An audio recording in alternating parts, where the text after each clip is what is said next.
In 205 BCE, one of the most tragic defeats in history, the Battle of Pengcheng came to an end. Liu Bang of Han had led 560,000 troops to strike at Pengcheng, the capital of Chu, but Xiang Yu, the hegemon king of Chu, crushed them utterly with just 30,000 elite soldiers. Having lost everything, including his family, Liu Bang barely escaped with his life. It was an existential crisis for the Han cause.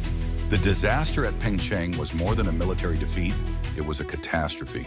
Liu Bang's massive army disintegrated, and the feudal lords, cowed by Xiang Yu's victory, began to turn their backs on Han. Yet even in the depths of despair, Liu Bang did not yield.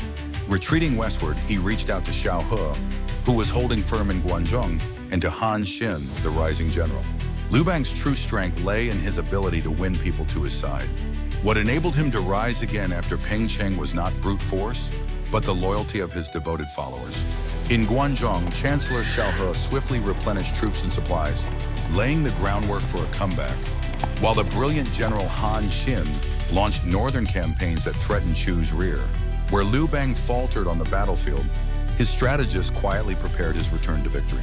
From 204 BCE onward, for over a year, Xiang Yu and Liu Bang locked horns in a grueling war of attrition centered around Xinyang and Chenggao.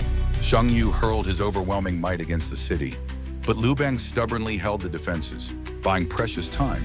It was the archetypal contest of strength versus strategy. The attritional struggle drained Chu's strength, while Han Xin's northern conquests secured the strategic foundation for Chu's encirclement. The catastrophe of Pengcheng scarred Liu Bang deeply, but it also marked the turning point that would allow him to defeat Xiang Yu.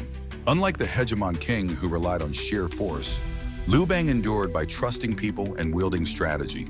In this crucible of patience and recovery, Liu Bang laid the first stones of the epics that would one day culminate in Han's unification of the realm.